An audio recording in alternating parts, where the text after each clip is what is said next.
Dr. Stephanie Heck. And I'm Dr. Eric Spiegel. We're two psychologists, and we've noticed that at the end of the day, everyone is crazy. Including us. So we decided to make a radio show to talk about it. So welcome to We're All Crazy.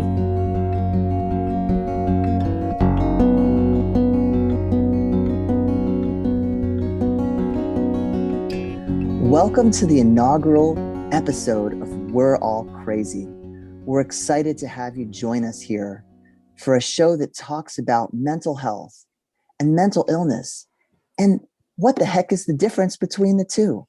And today we're just going to start at the beginning. And it does seem appropriate we would use that word heck, since that is the last name of one of our hosts. But what do you think about that, Stephanie? Yeah, I think that's a great idea, Eric.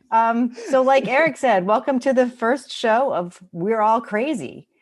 So we thought we would just spend a little bit of time today talking about what the question is. What is crazy? Like when we say we're all crazy, what does that even mean? Exactly. And, so many people see these acronyms right out there like OCD and ADD and all these different acronyms of names of seemingly profound and scary disorders. And, how does that stuff even get determined? And what really constitutes health and illness? And that's what we're here to talk about today. Yeah, I think about that a lot, Eric, because it's like, who defines it anyway? It's sort of like lots of people carry around labels and they get attached to the label. Their doctor gives them a label or their shrink gives them a label. But who made the labels and what does it mean? And is it useful? I don't know. We're kind of here to just break down some of those myths. I think we should let people in on dirty secret number one, which is there's this cookbook. It's really just a cookbook. It's called the DSM, and it's got a whole bunch of disorders and diagnoses, and people probably don't know this, but it's actually a checklist. So you're labeled to have a disorder if you have a bunch of things that check off as descriptors, and that's it. That's really all there is to it. Right. It's like there was a bunch of people, probably mostly men, probably mostly white, sitting around a table in a boardroom, making lists of things to constitute a diagnosis. And my understanding is that they did that for like research purposes to start out with, so that if I'm going to study mental health research, I need to have some criteria to know who to include in my study and who not to include in my study. And so here we go. And, it's like all bad ideas, right? You start something and then you're like, well, why start from scratch? I'll just make a revision to that list. And all of a sudden you've got versions 1, 2, 3, 4, and 5. And, they have more and more weight in our society. But what really is mental health and mental illness, and how do we think about it? And, Stephanie, I know you've talked to me about a lot of different thoughts and ideas, and I've shared some with you, and we're just going to kind of kick the can around and talk about it today and help people kind of get to the bottom of this. Like, how do we even really think about what's normal and what's crazy? Right. And I guess that will be the kind of the theme of the show, right? It's like today we'll talk about what's crazy, and then, maybe next week we'll talk about one of those mystery diagnoses and like, what does it mean? And, how seriously to take it, which varies from person to person. Yeah, I mean, maybe you could say a little bit about kind of what got you interested in the topic of this show. I mean, what kinds of experiences made you want to talk more about this?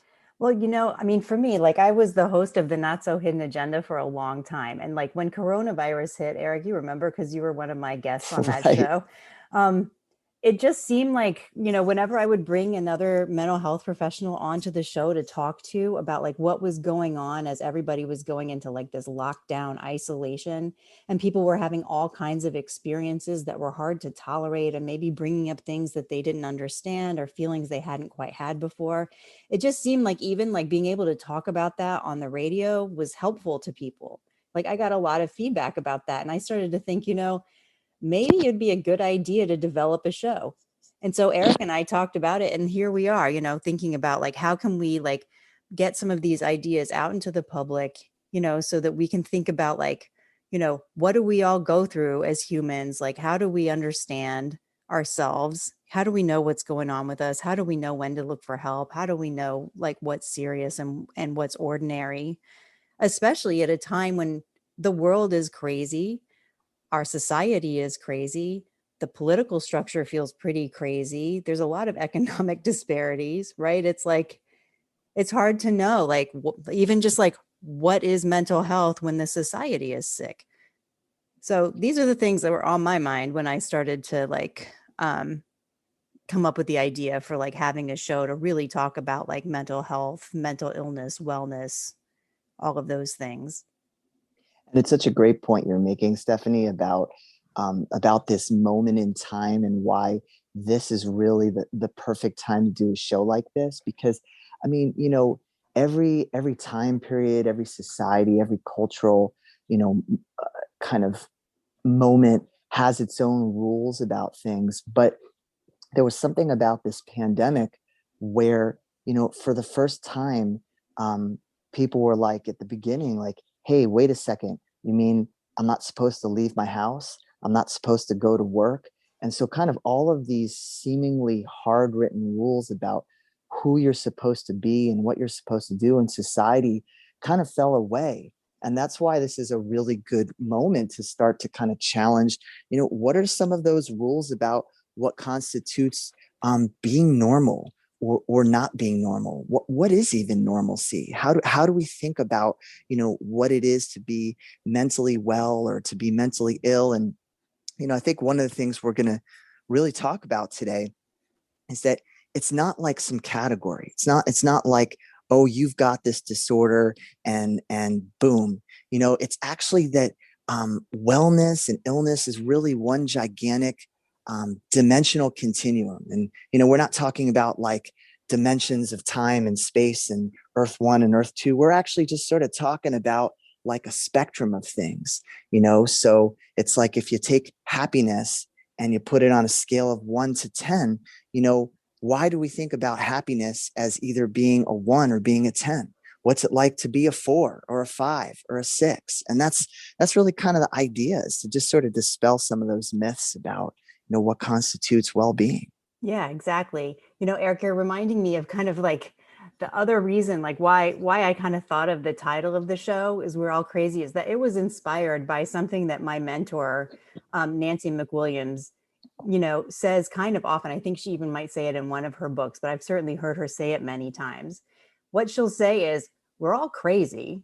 It's just a matter of how crazy and in what particular way, right? It's sort of like, we do have individual differences. We do have different configurations based on like our histories, or like what you're talking about, our mood state, or our biology, genetic history. All of these things kind of like combine to make us who we are, right?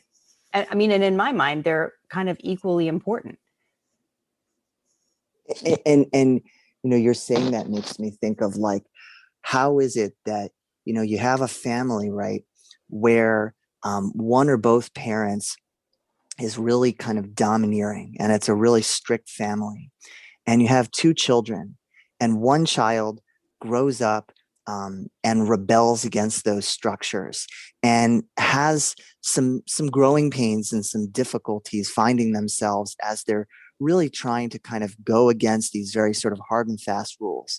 And then you have another child who grows up and is very compliant and is very focused on following the rules and taking care of people.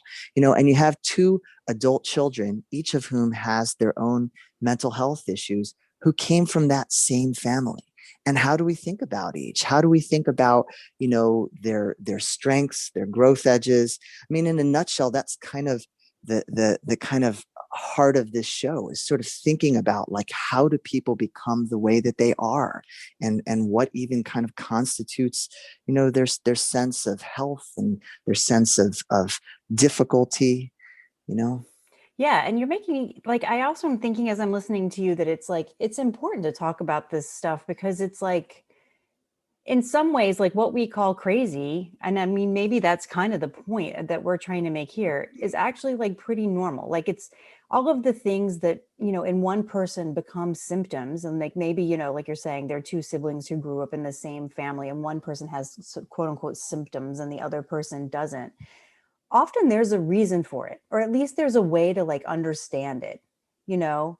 Like in my view, our symptoms develop, um, I don't know, kind of like naturally and often for good reason. At the time when they developed, right? Like maybe there was something that made sense to you to do when you were 4 or 5. Like let's take the case of people who have like um, some kind of a behavioral compulsion. It might be that whenever you heard your parents argue, it made you anxious, and then when you got anxious, you discovered that if you tapped your foot on the floor, it seemed like it made them stop arguing. So this sort of thing, you kind of built in this association that became kind of like, magic, or like if you were stressed out when you were little, you would arrange your trucks and cars in a really neat row. And somehow that gave you a sense of peace, which at the time made perfect sense. But then over time, as you get older, it doesn't make sense anymore, or you don't need it anymore because times have changed.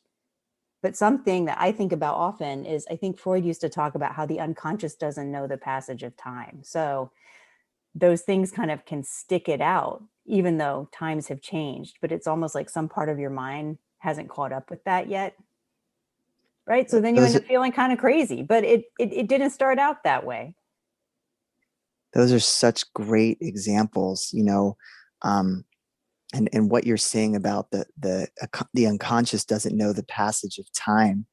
Um, I think a lot of people who may not have experience with therapy may not realize like the potency of these early childhood experiences. And, in the example you were giving, it's like if you're a little kid, you're looking to your parents to keep you safe. And if you hear the people who you most depend on to keep you safe, not only upset, but upset with each other, that's got to be the scariest thing in the world. And that example you were giving where you tap your foot or you line up your toys in a row, um, these are things that give people order, and everybody wants to have a sense of order.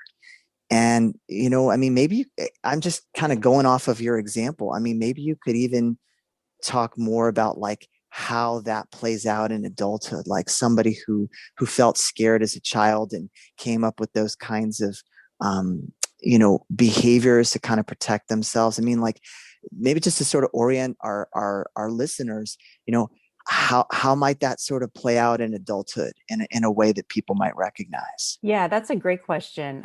Because I'm also aware that, like, even talking about the unconscious, not everyone necessarily knows what that means, or some people probably don't even agree it exists, right?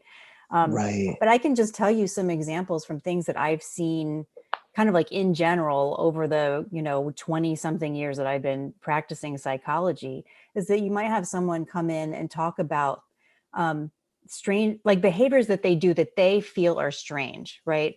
Or and often when someone comes in, it's not like people tend to lead with like, oh, I have this compulsion I can't help but do. Usually it's something that's embarrassing to them. So it doesn't necessarily come up in the beginning, right?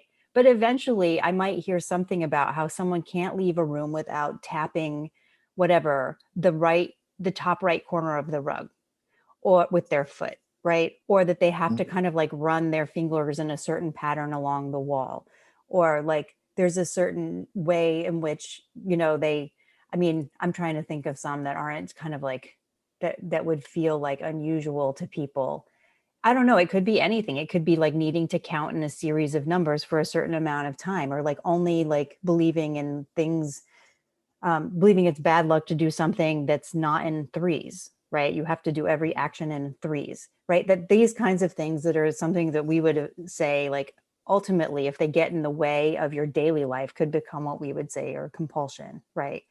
Right. But if you talk to people about these things and when they developed and why, and often, if not always, there's a story behind it, right? It's like your symptom, so-called symptom, tells you a story about something that happened to you in your life, right? So again, like with the example I was saying earlier, let's just say that Whenever you heard your parents arguing downstairs as a small kid, you're kind of powerless to do anything about it. So what can Hmm. you do? You can kind of like come up with these magical beliefs that in your own mind are going to make a difference, that, it's sort of like good, I can make it better if only I, whatever, like, run my fingers on the bed frame in a certain order, or like it could be anything, Hmm. right? And just think about it from the mind of a child, like, especially, I mean, certainly like what happens would depend on the developmental age of the kid, but like 4-year olds completely believe in magic. Like Selma Hmm. Freiberg wrote a book about 4-year-olds called The Magic Years just because of that. So if you're in a stage where you believe in magic and you need to have some feeling of control, there might be something that you notice you did randomly that seemed to help. And so then you hold on to it as if that's the cause and effect, right? Or to Hmm. manage your anxiety, you get your stuffed animals in a particular order and it gives you something to do that's calming or soothing at a time when you don't have power and control. That's sort of how I think about it. And I mean, I know this takes us down a whole other rabbit hole, and we probably won't go there on this intro show. But when you were talking about 4-year-olds and magic and magical thinking, and kind of trial and error and cause and effect, I was actually thinking about this moment that we're living in with the preponderance of conspiracy theories, and how, at the root of it, I think people just so badly want to believe in something.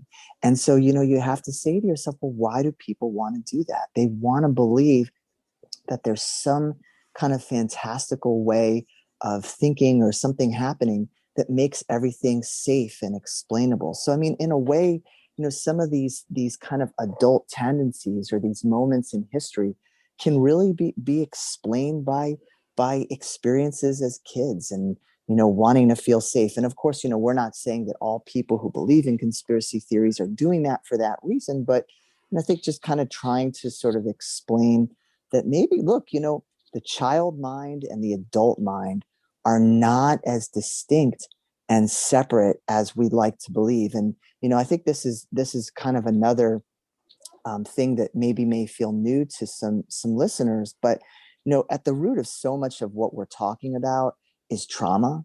And we think about, like, in society, it's like, oh, you survived 9/11, you have PTSD. But in mental health, we talk about something called relational trauma, and that can be like really formal trauma, like physical trauma, sexual trauma.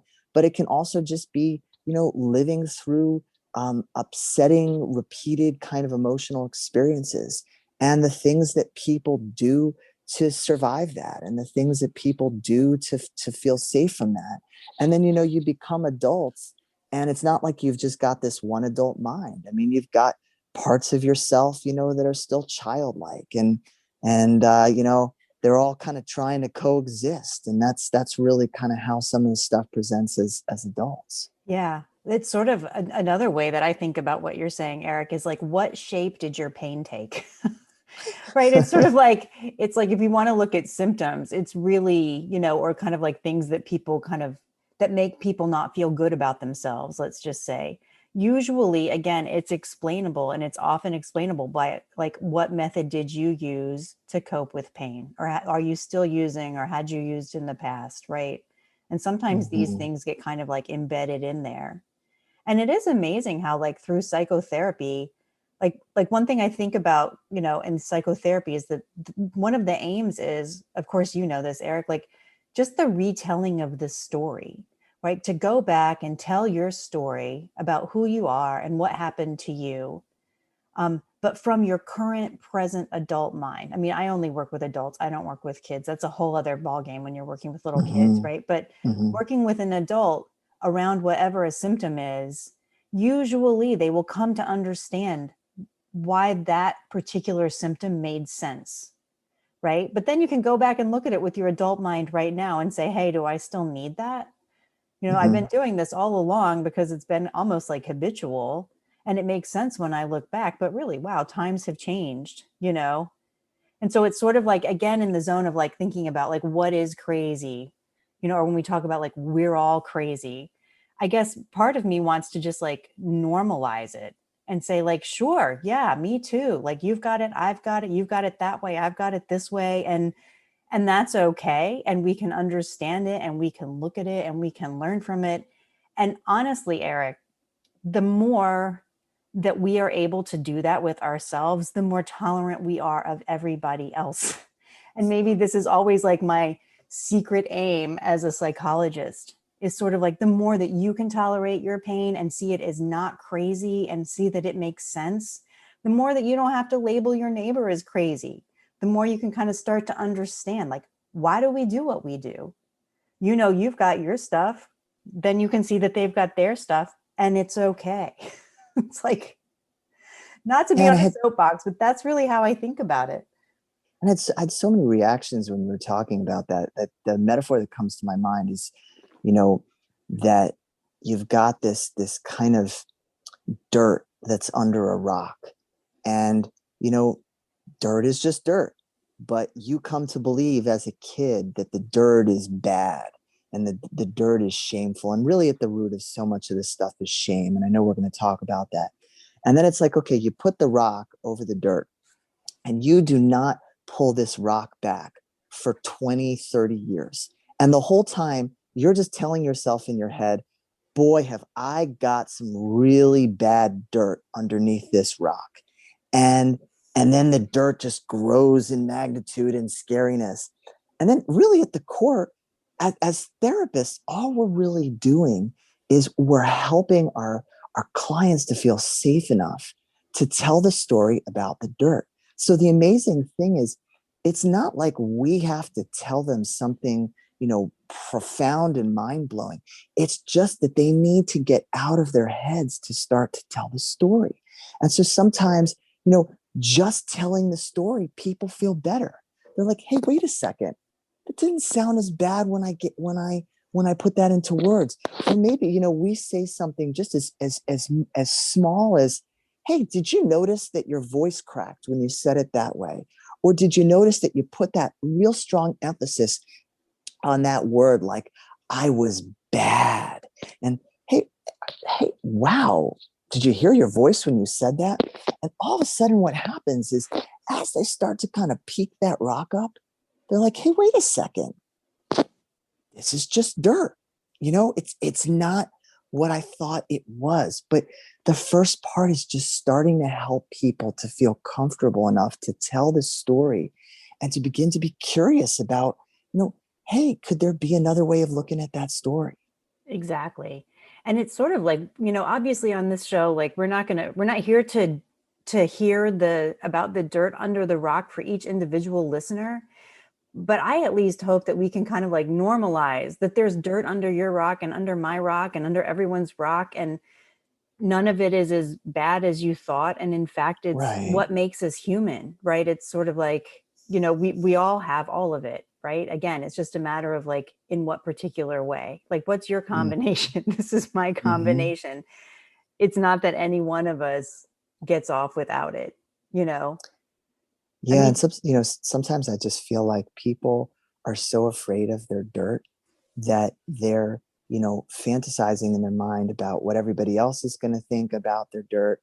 They're, right. you know, really accidentally judging other people because they're, you know, seeing in other people the things that they're afraid other people will see about them. So it kind of becomes this cycle, you know, where everyone's just kind of walking around worried about the dirt, when all Yeah. we really just need to do is just be comfortable playing in the dirt. Right, exactly.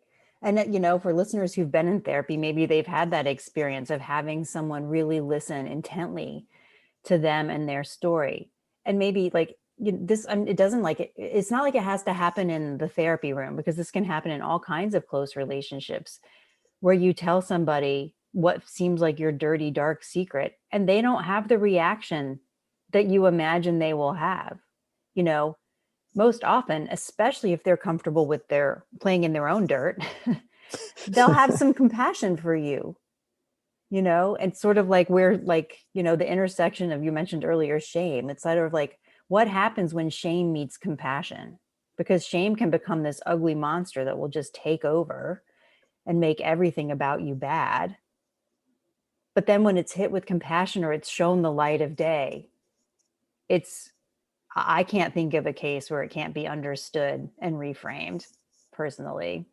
Absolutely. When you were saying that, I was thinking about the moment where, where you were saying somebody is just so expecting to have that response that they've, I guess, anticipated from their younger experiences, their childhood experiences, right? Of, someone being disapproving, and then the other person has compassion and love and curiosity, and it's kind of like, hey, wait, what?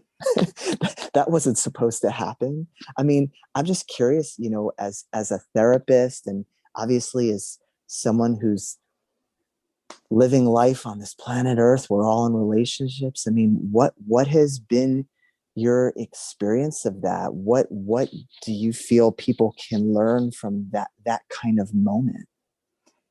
Oh, you mean like in a therapy session, like in a therapeutic moment when someone has a different reaction than you might expect?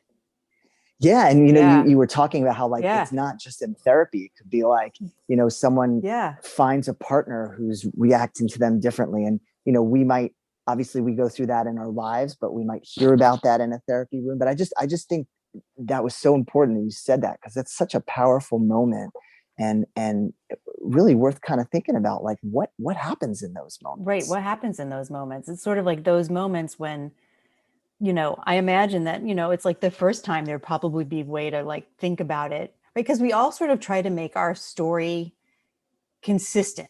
Like we try to make what we think we try to make everything kind of like normal and the same. So there might be a way that I reframe, like if I'm the one saying like, oh, I mentioned the dirt under the rock and they didn't give me the reaction I thought I was going to get, right?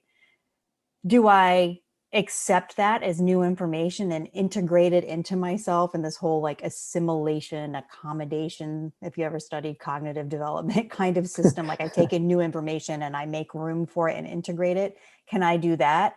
Or do I first try to come up with another reason? Like, oh, he must not have heard me when I said I have dirt under my rock. He probably didn't hear me, right? Or, oh, he's just being nice. I saw he seemed like he had to force a smile there. I know what he's really thinking, right? Like we all have these ways that I think, especially in the beginning, that we will reframe a situation so that we can keep telling ourselves the same story, right? Like that we want to do that. But there are these magical moments when it's like something shifts, right? That it's almost like for some reason, and maybe because that person had that reaction the same way over time, or maybe something in you becomes open in a new way to imagining that there could be a different ending to the story. And you'll start to see things switch it up a little bit. I mean, I imagine you've had plenty of those experiences of like, people kind of like sticking it out.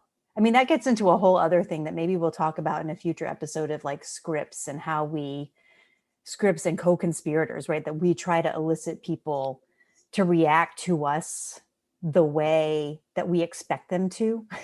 But we are the ones that are actually driving that. And then we can say, see, I told you so. Everybody always frowns when I said that. But really, in fact, I also did something else that made you frown, right? because Just so that because I you, can hold on to that story. because I really think at the end of the day, people hate being confused. It's Ah, like, if you're confused, then that means you're uncertain. And if you're uncertain, that probably taps into feeling that way, and feeling unsafe, and it's scary. And, I mean, I think, like, one of the things I talk about with my clients when they have, like, really stuck kinds of emotions, like maybe they have this, like, really kind of confirmatory belief that they're bad, or they're really, like, afraid or fearful of offending people. I always try to say, like, hey, can you find the moment when you felt confused? And it might have been like the most fleeting moment, because I think everything else is just a reaction to being confused, because people hate feeling confused. yeah, that's interesting, right? I think you're right about that. Because in fact, I sometimes think that when someone starts to be in a state of confusion, it's actually progress.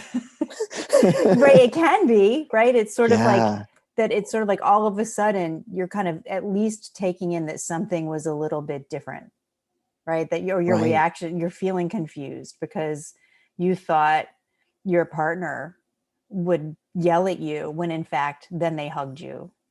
Right? right. And it's sort of like that's a confusing moment of like, wow, I didn't get the reaction that is typical for what I would have expected or what I got when I was growing up, whatever that might have Right. been. Right. So it's almost like growth is being able to tolerate confusion. And like in the example you gave where the person, just kind of continues like, oh, they must not have heard me. They must not have realized the full extent of how bad I am.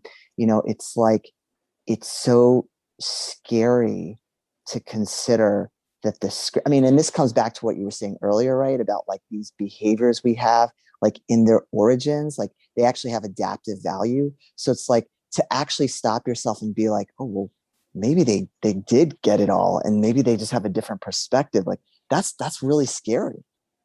Right. Yeah.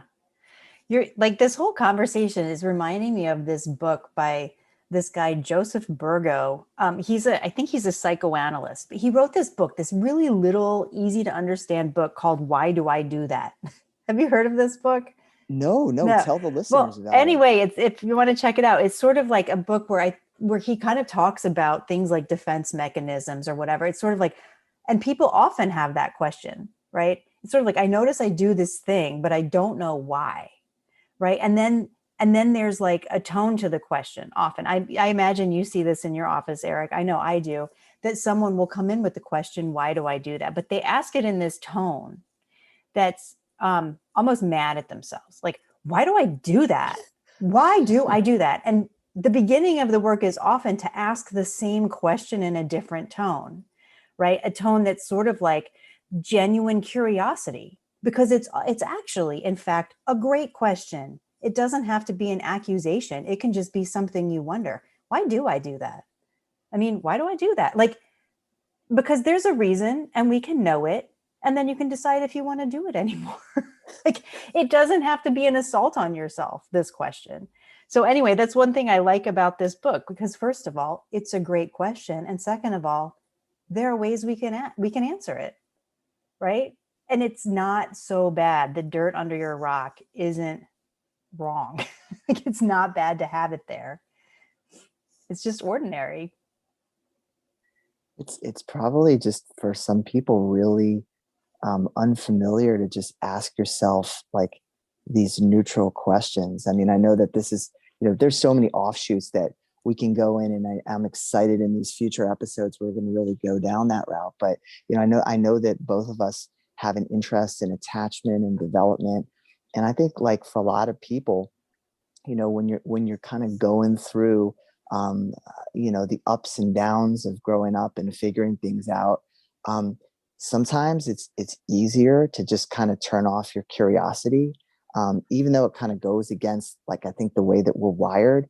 So it's almost like people learn not to just ask that in the form of a question with genuine curiosity. And I think like to what you're speaking to, it's almost like giving people permission to do that again.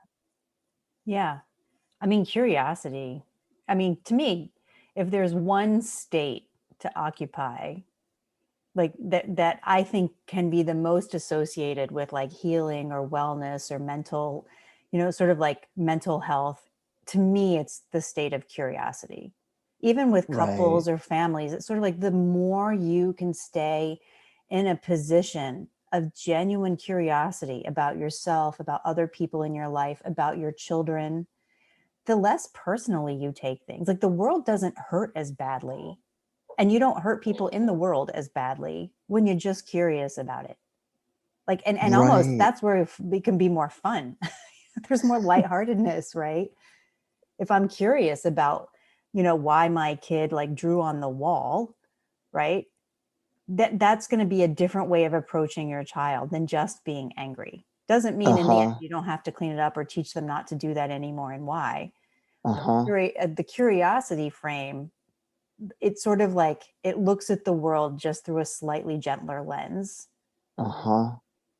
And you know, we probably could have recorded our inaugural episode on our gigantic brainstorming session of a name for this show.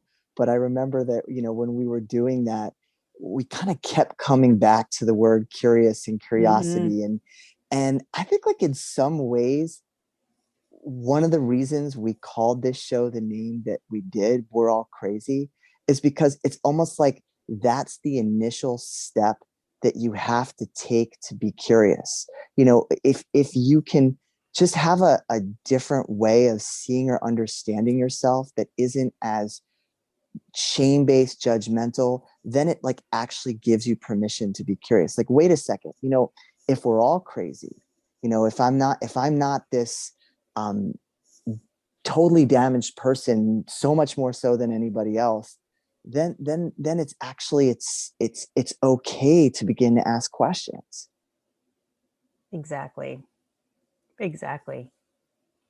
And I wonder if there's a way, Eric, as we like end the show, if we can kind of bring this where we are now, find a way to link it back to the initial topic that we started with around diagnosis, right? It's sort of like, is there a way that we can kind of like think about, um, and I know this is a much bigger question than we're going to finish, but since we kind of brought it up in the beginning, it might make sense to kind of bridge the two. Do you know what I mean? Like, how do I think about then diagnosis, right? And does it look the same when I think about like my behaviors as being understandable, or my Mm-hmm. symptoms having developed for a reason, or having them represent like a way that I coped with pain, you know, or is there something that I can be curious about? If I look at my diagnosis, whatever, through a lens of curiosity, does it change the way I think about it? I don't know if you have any thoughts on that or if I'm stretching it here. Yeah, you know, and it's good to kind of bring us back to the question that we all started with, um, and you know, in a way, I think what you're speaking to, right, is the flexibility of how we understand ourselves and the inflexibility of our system, you know, to want to kind of provide some kind of stock answer that runs counter to this entire, it's not just a therapeutic process, but it's really, I think, a healing process that we're speaking to. And so, you know, in a way, what it sort of raises is how can we approach this with new eyes, the way that we think about what it is to be normal or to be ill, you know? Yeah, beautiful. I knew you could do Yeah. it. That's exactly it, right? It's sort of like like the diagnostic kind of system, right? And in many ways, maybe the capitalistic society we live in has rules and rigidity and wants to push us into this sort of like distinct categorical approach, right? It's sort of like you either have it or you don't. It's either you're on the, you've met 5 or 7 of the 10 criteria, so you have it, right? Versus like thinking more about like something like curiosity or looking through a developmental lens at how did I become who I am. It's got a lot more in the gray zone, right? It's sort of like we're kind of talking about going easy, understanding. It's not black or white. It's not yes or no. We're not looking at you on a checklist, even though diagnoses can be useful shorthand, right? It's sort of like it's useful to have the word depression to understand what someone's mood state is, right? But then the specifics of you and your depression and how it came to be and what it means to you and if it serves a function for you or if it's only torture, like that whole picture is so individual. And there's not any one set of criteria that's ever going to capture that for you in particular as a person. And maybe we can talk more about that in our next episode or something, like in particular depression or something like that. But like, Right. you know, but and that's and how I think of it. and you know, you're really speaking to like cherishing each person's uniqueness and the struggles that our society, that medical systems have in terms of being able not only to, I think, conceptualize that, but to value that. And in a way, and I know you sort of said this offhand, you said a moment ago, you said, I knew you could do it, Eric. And I was thinking, Stephanie, we've been doing this together this whole time. And that's what has, I think, made this process so much fun, is just kind of riffing off of each other. And, really, like, there's this alive relational process that happens. And in a way, I mean, that fits with everything that we're talking about on the show, because it's like, what happens when the relational process goes right and goes well? And how does that help people develop? And what happens when it's inevitably tinged with the kinds of normal but difficult issues that affect how people grow? And then how does that, account for all of our quirks and ticks and things that make us who we are? And then how, as therapists, as healthcare communities, how do we help people to not only work through those issues, but cherish their uniqueness? And that's, that there are challenges there. And that's what's going to be exciting, is to really use this show as a platform to help people be curious about that. Exactly.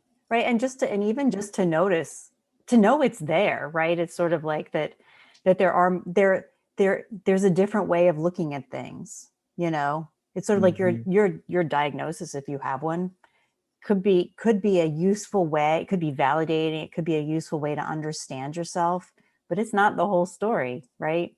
And it represents a whole lot that's going to be way deeper, right? And then there's the it's a starting point. Exactly. It's not the end point. And maybe in a way, this show is about everything in between, I got that. I agree. Yep. It's sort of complicated, huh? But it really is. That's the fun. It's sort of like, how boring would the world be if we were all a distinct category?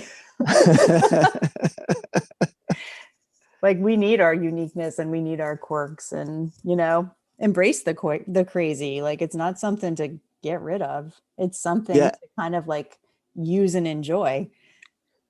Yeah. And how you said earlier in the show, you said that, we're helping people to see the gray in between the black and white.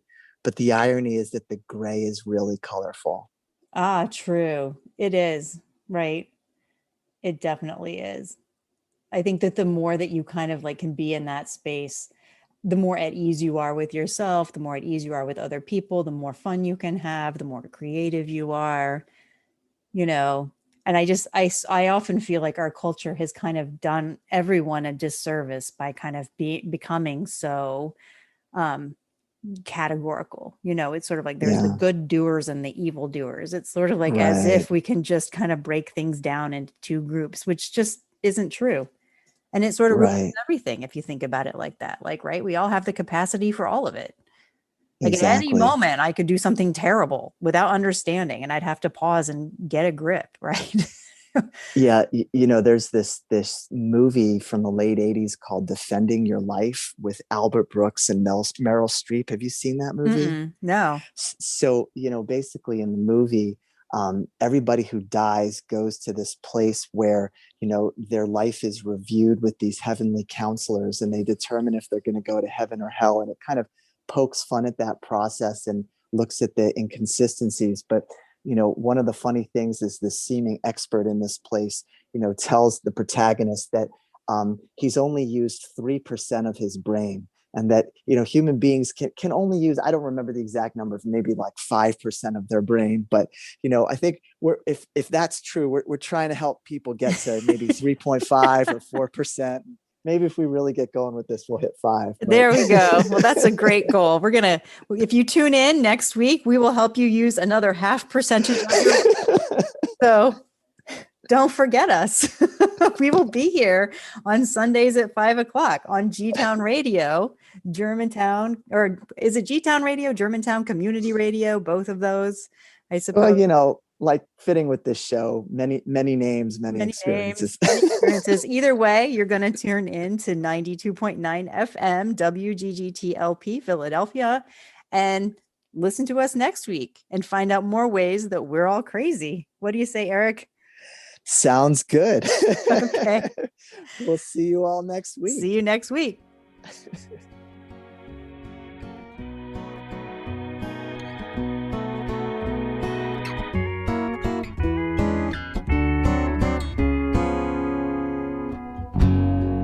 We're All Crazy is a production of G-Town Radio, 92.9 FM, Germantown, Philadelphia, and online at gtownradio.com. Music is composed and performed by Reed McCardle. This radio show and podcast represents the opinions of Dr. Stephanie Heck and Dr. Eric Spiegel and their guests to the show and website. The content here should not be taken as medical or psychological advice.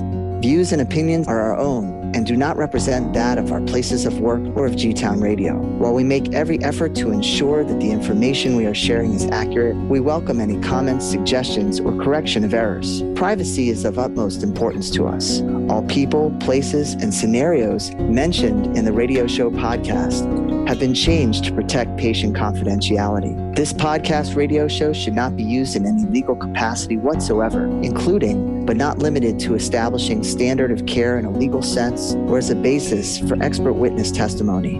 In no way does listening, reading, emailing, or interacting on social media with our content establish a doctor-patient relationship. Stephanie Heck and Eric Spiegel do not receive any money from any third parties or pharmaceutical industries. The contents of this radio show podcast are owned by Stephanie Heck, PhD, and Eric Spiegel, PhD.